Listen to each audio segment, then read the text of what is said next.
Title, Tariela. Si Rear Admiral Tariela ito titigil sa serbisyo kung si BP Sara ang magiging Commander-in-Chief. Inaamin niya na malapit nang magpresidente ang ating BP Sara. Posibleng tuluyang magretiro sa serbisyo si Rear Admiral J. Tariela sakaling maging Pangulo si BP Sara Duterte sa 2028 elections. Sa panayam sa kanya ng mamamahayag na si Christian Isguera, direkta niyang sinabi na I'm going to hang my uniform for good, na nangangahulugang handa na umano siyang iwan ng serbisyo kapag nagbago ang pamunuan ng bansa. Bagamat wala pa siyang ibinigay na karagdagang detalye, iniuugnay ang kanyang payag sa kanyang matibay na paninindigan sa issue ng West Philippine Sea, kung saan ilang beses na rin siyang naging vocal sa usapin ng pambansang soberanya. Okay, so good luck, Rear Admiral Tariela, sa inyong nalalapit na retirement. I don't know kung compulsory na ba ito o optional lang. Tingnan natin ang people's reaction kung nasasayangan ba ang taong bayan kung mawawala siya. O ito, 58,000 nag-react, 47,000 ang tumatawa, 9,800 ang nag-like. So, percentage? Around 85%. Baliwala. Go on. Bring it on. Retire ka. Kung retire ka, wala kaming pakialam. Yan ang sinasabi nitong 85%. 15% lang ang nasasayangan sa kanya na mag-retire sa serbisyo. Okay. So, West Philippine Sea.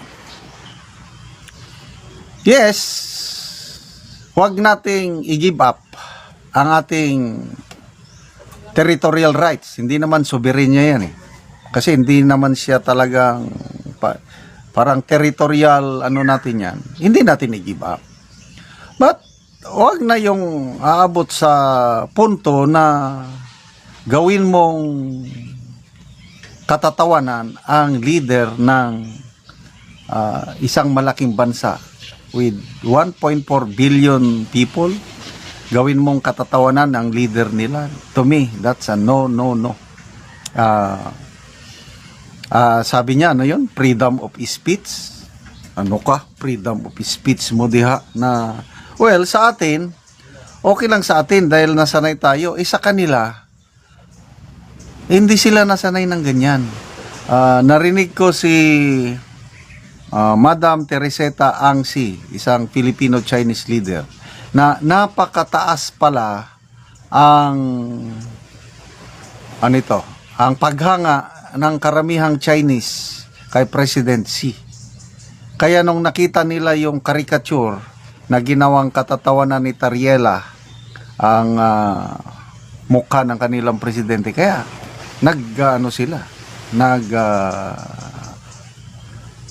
nagreklamo.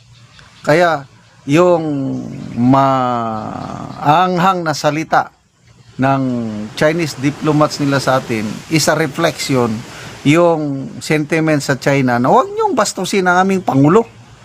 Kung kayo dyan sa Pilipinas, pwede niyong iganyan ang inyong Pangulo, sa amin dito, hindi. Ganon. Mabuti naman at na-resolve na. Tumahimik na yung issue. At sana hindi na yun maulit. Kasi our relationship with China ay hindi lang yung West Philippine Sea. Ang dami pa nating dapat i-consider. Ayun, OFWs. Ilang Pilipinos, more than 500,000 OFWs nandun sa China. Kung aawayin mo ang China, pauwiin nila yung 500,000 OFWs, anong mangyari? Matutulungan ba ni Tariela yung 500,000? Matutulungan ba ng mga senador na pinapalayas ang China? Mga ganon. Yung export, imports natin. Marami tayong industries na kasalalay sa import natin sa China. Pag hindi na sila mag-import ng produkto nila na kailangan sa industries natin, ano mangyayari? Export natin mga prutas, pinya, saging, ano pa dyan, mangga, durian. The other day, nakakita ko, yung kasili. For the first time, mag-i-export na tayo sa China. Yun po, ang dami nating dapat i-develop with China. At hindi yung i-highlight yung alitan sa West Philippine Sea. Our neighboring Southeast Asian nations, meron din silang sigalot sa China. Sa mga teritoryo sa mga isla. Example, Vietnam. Noong una, nag-aaway yan eh. May mga namatayan na ang Vietnamese. But later on, na-resolve yung issue. Ngayon, maganda na ang relasyon ng China at Vietnam. Ang dami ng tulong ng China sa Vietnamese economy. Dahil parang naisantabi lang nila yung mga isla na yun. Hindi pa na-resolve sinong may-ari. Kaya lang, nakakapagtaka, ang Chinese government, pinapayagan niya ng Vietnam to develop those islets na inaangkin ng ano. So, ganun yun. Diplomacy lang. Kaya, to me, pinaka-the best approach, yung kay Tatay Digong natin. Itong approach nito ngayong administration na Palaway, we must prepare for war in case China invades Taiwan. Ano nang pahayag ng administrasyon? Anong pakialam natin sa Taiwan na it's a province of China? Karapatan ng Chinese government to reclaim it. Ang ating concern lang yung OFWs. Pag nagkagera, ang solusyon, i-repatriate nimo. Hindi yung makipag-away ka.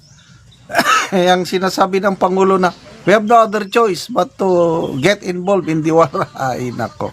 Wala pang krisis. Ito ang iginiit ng palasyo sa kabila na patuloy na pagtaas ng presyo ng mga produktong petrolyo sa mga nagdaang linggo dulot ng gulo sa Middle East. Pahayag ni Yusek Claire Castro, sabi niya, sa ngayon po, sa payo na rin ni Department of Energy Secretary Sharon Garin sa ating Pangulo, wala pa po tayong maaaring tawaging oil crisis sa bansa. Pag sinabi po nating oil crisis, maliwanag din po ang sinabi ni Secretary Garin na sa ngayon ay hindi pa kinokonsidera na mayroon po tayong oil crisis dahil kompleto po tayo at enough po ang supply ng langis. Ayan. So, tingnan nyo ang reaksyon ng taong bayan, no? Itong utak ng taga-palasyo. 13,000 ang nag-react, ano? 10,000 ang tumatawa. 2,300 ang galit. 513 lang ang nag-like. Yun lang ang naniniwala sa kanila. Wala pang 1%. Sabihin mo na lang, 1% naniniwala sa kanila.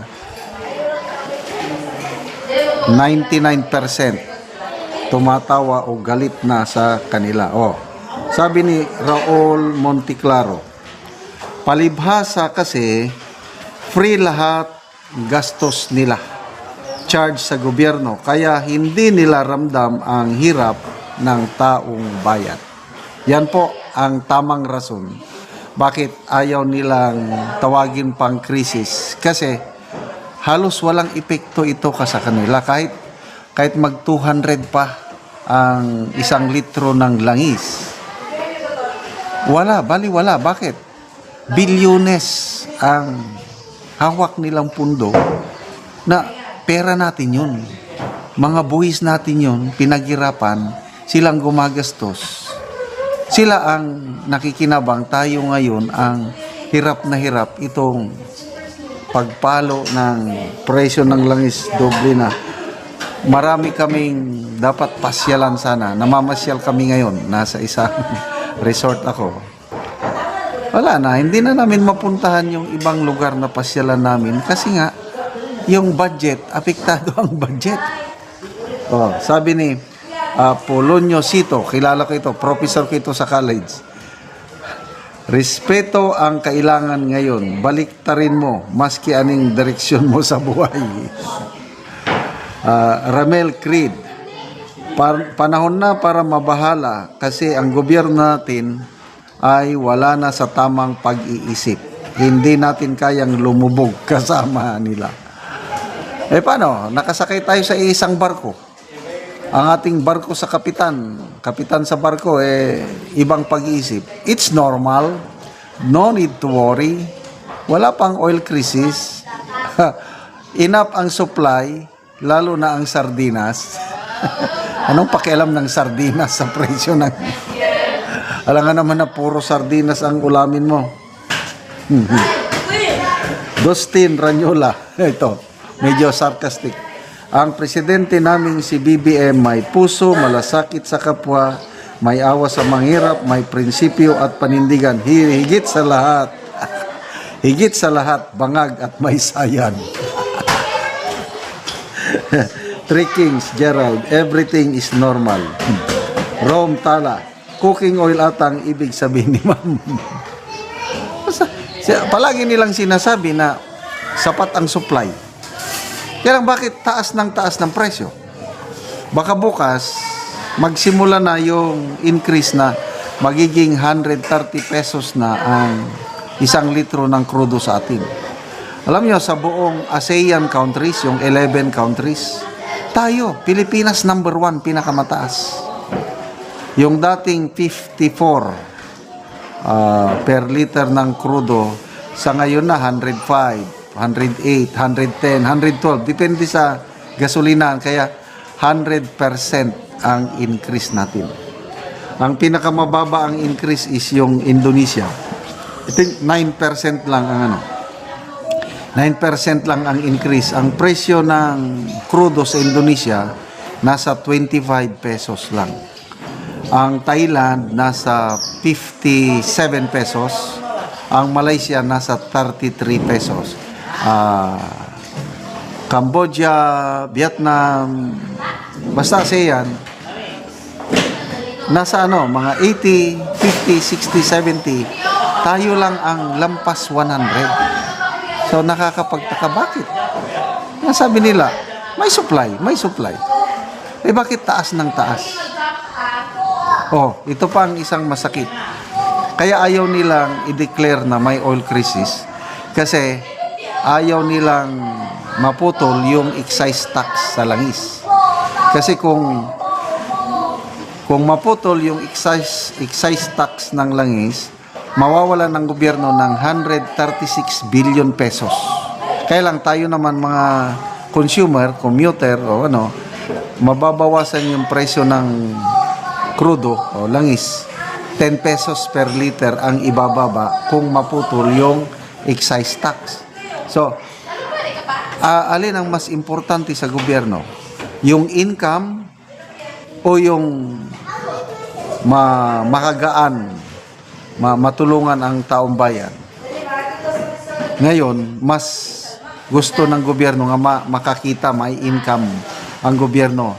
Mas gusto nila yung 136 billion kaysa yung bawat Pilipino makagaan ang pamumuhay kasi nga mabawasan ng 10 pesos per liter ang presyo ng crudo ba o gasolina. So iba talaga iba ang priority ng gobyernong ito. Income. Okay lang kung yung income sana makasigurado tayo nga para sa atin yon. Paano kung mapunta sa maleta? Di wala